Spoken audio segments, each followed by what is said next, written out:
Vamos dar uma olhadinha no que o Jogo Aberto está falando sobre a preparação do Flamengo para pegar o América Mineiro neste sábado agora e também as possíveis chegadas no Flamengo, as novas contratações e os jogadores que estão voltando de lesão, né? Já estão voltando aí de recuperação. Vamos ver o que eles têm para falar do Mengão. O Flamengo recebeu folga nesta terça-feira, isso porque o rubro-negro tem a semana livre, então o treinador aproveitou para dar aquele descanso aos jogadores. A comissão técnica do Fla alega que o auge do desgaste físico acontece 48 horas após a partida.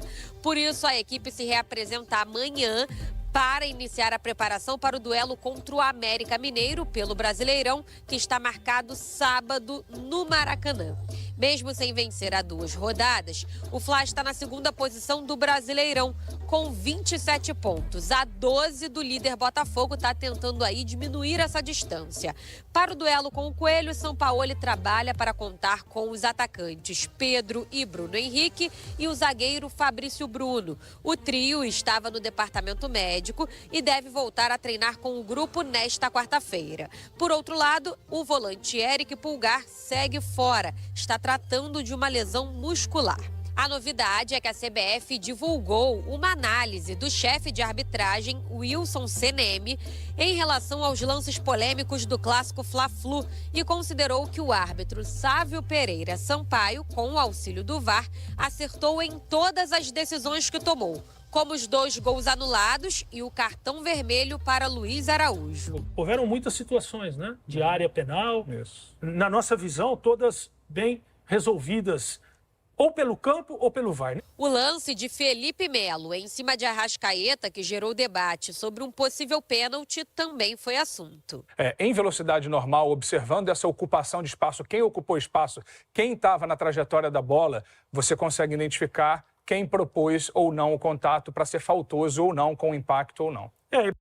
Os caras fala e não fala nada. Você nem entende o que eles estão falando. Parece que eles estão só tipo te enrolando mesmo pra você não entender e ficar por isso mesmo. Bastante interessante, bastante legal, que foi também, na nossa interpretação, uma correta decisão do campo de jogo, do Sávio nesse caso também. Agora, sobre o mercado da bola, a diretoria rubro-negra segue em busca de reforços. As prioridades são Claudinho e De La Cruz. O diretor de futebol, Bruno Spindel, comentou sobre a negociação com o jogador do Zenit. Olha, não tenho nada planejado ainda a respeito de viagem. As conversas seguem. De novo, uma negociação muito difícil, um atleta muito qualificado, que joga num clube importante, importante financeiramente também, campeão russo, acabou de ganhar a Supercopa, então é uma negociação que é extremamente difícil. Já o jogador do River Plate, que acabou de ser campeão nacional, despistou sobre o futuro em entrevista à imprensa argentina e garantiu que é feliz no River. Vamos acompanhar agora os próximos capítulos dessa novela entre Flamengo, De La Cruz e Claudinho. Aí, nação, assim como a gente viu lá numa reportagem do Jogo Aberto, falando que tem uns jogadores voltando, né? Mateuzinho é um deles.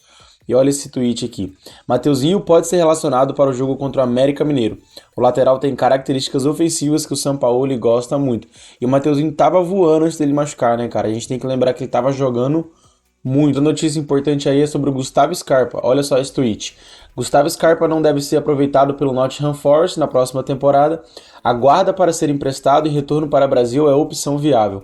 O meia já tomou um conhecimento que está fora dos planos do clube inglês neste momento, mas ainda espera por uma definição concreta sobre possível empréstimo. A princípio, Scarpa vê com bons olhos um retorno ao Brasil e já recebeu algumas sondagens. E aí, eu vi alguns tweets também do pessoal falando que seja bem-vindo, Gustavo Scarpa e tal. Ele jogava no Palmeiras, né? Acho que todo mundo sabe disso. Quem não sabe, ele jogava no Palmeiras. Tava jogando muito antes de ir embora, antes de ir pra Inglaterra. E aí, o que vocês acham? Ele daria certo no Mengão? Pra mim, cara, ali pro meio de campo, ele ia encaixar muito. Ele ia jogar muito bem no Flamengo. Ele joga demais, cara. Ele é muito bom. Eu acho que eu arrisco dizer que ele tá no mesmo nível do Claudinho. Pelo menos aqui no Brasil ele joga. Não, o Claudinho é diferenciado. Mas o Gustavo Scarpa é bom. Ele é um bom jogador. Ele é um bom jogador.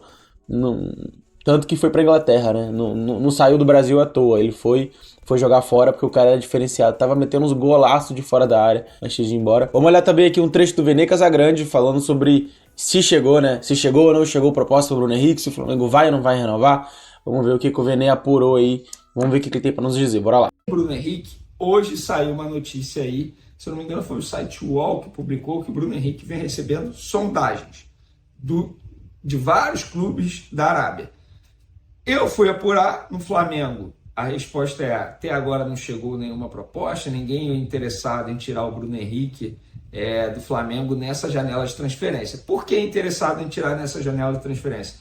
O Bruno Henrique hoje ele tem contrato com o Flamengo até dezembro. O clube interessado pode muito bem negociar com o Bruno Henrique para ele assinar um pré-contrato e sair de graça em dezembro.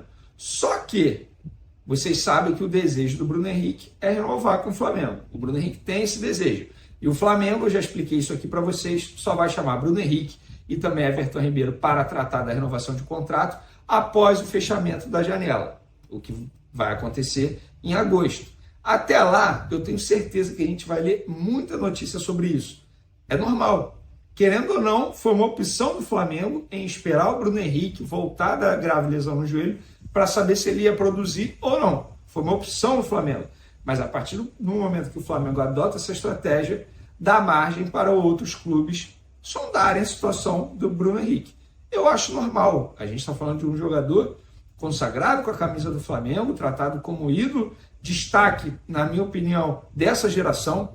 Eu tenho a opinião que em 2019, por exemplo, o Bruno Henrique foi o melhor jogador do Flamengo na temporada. Óbvio que muita gente só fala do Gabigol por conta do que ele fez, número de gols, o que ele fez na final da Libertadores. Mas se a gente for analisar a temporada inteira, nossa, o Bruno Henrique jogou muita bola, pelo menos essa é a minha opinião. E aí vocês vão me perguntar: Vene, e o jogador, ele foi procurado de fato? Olha, mandei mensagem para o empresário dele, o Denis Ricardo, e até o momento não obtive resposta se procede ou não. Claro que se ele me responder em outro momento eu falo aqui no canal Vene Casagrande, mas até o momento é isso. E eu tenho certeza que a gente vai ler muita notícia disso até o Flamengo tratar de fato e concretizar a renovação de contrato do Bruno Henrique. Vamos lá, mudando de assunto, Crystal Palace continua tentando a contratação do Matheus. Antes dele falar a próxima notícia, eu queria falar, cara, tem que renovar com o Bruno Henrique. Eu já falei isso no outro vídeo. O cara ficou 8 meses sem jogar bola e quando voltou voando. Na moral, o Flamengo não renovar com o Bruno Henrique é burrice, velho. É burrice. Ah, mas ele já tá com, acho que é 32 anos que ele tem, né? Deixa aqui nos comentários, eu não sei a idade dele certa. Mas ele tá jogando bem, cara. Pô, beleza, não precisa renovar de 3, 4, 5 anos. Faz contrato de um ano e um ano. Pô, cara, ele tem muito pra entregar ainda e o Flamengo não pode perder o Bruno Henrique. Essa é a minha opinião, não pode perder o Bruno Henrique. Deixa aí nos comentários o que você acha. França continua negociando com o Flamengo. Eu já falei para vocês aqui que o Flamengo, até o momento, só recebeu proposta do Crystal Palace. O Chelsea em nenhum momento enviou uma proposta, muito pelo contrário. Não gostou de ver que estava aparecendo um leilão que Matheus França, como se tornou essa negociação com o Matheus França. Eles tinham sim interesse, tinha até a ideia de fazer uma videoconferência com o jogador, conversar com o jogador, só que aí a partir do momento que começou a surgir burburinho de vários clubes interessados, o Chelsea tirou o time de campo. Mas hoje o Crystal Palace, de fato, fez proposta ao Flamengo. Já falei isso aqui, não precisa citar qual é a proposta. São vários bônus ali, bônus difíceis de ser batido. O Flamengo não vai aceitar dessa maneira. Enfim, as conversas continuam em andamento.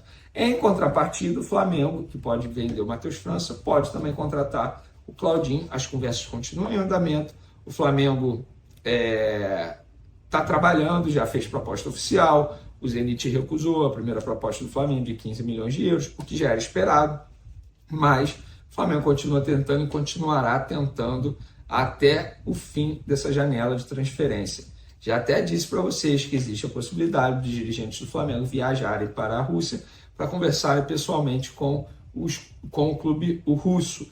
E o Zenit, que também tem o Malcom, jogador brasileiro, além de receber proposta pelo Claudinho do Flamengo, o Malcom também entrou na mira do Al Hilal. Tem proposta também.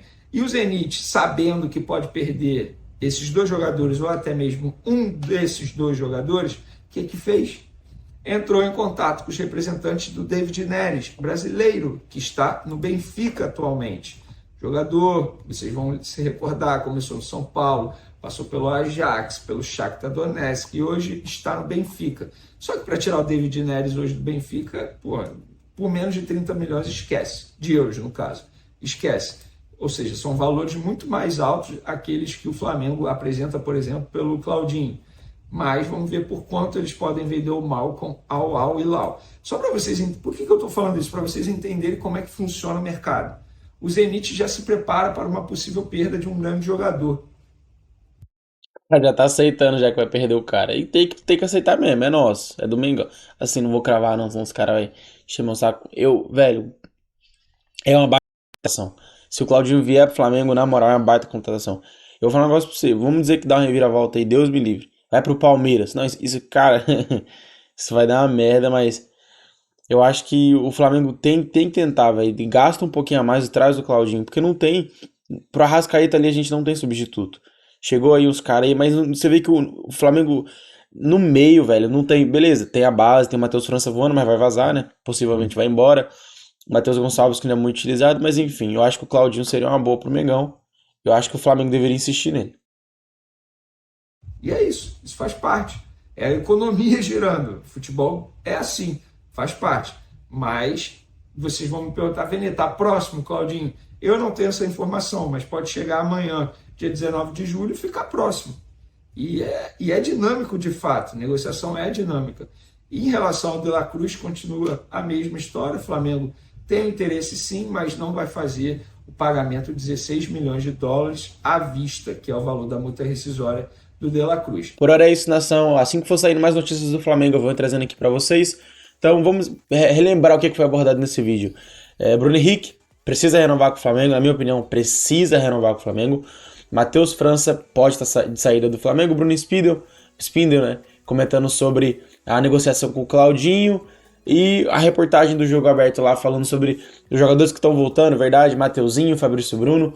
Então, esses próximos jogos do Flamengo aí vão ser jogos muito importantes. Vai decidir tanto a Copa do Brasil como a Libertadores e também a distância, né, para conseguir alcançar o Botafogo, que já tá, acho que é 12 pontos. Eu falei 10 no último vídeo, mas eu errei, na verdade é 12 pontos de distância dali entre Flamengo e Botafogo. É isso aí, a gente tem que correr atrás. O Flamengo eu quero que o Flamengo brigue pelo Brasileirão.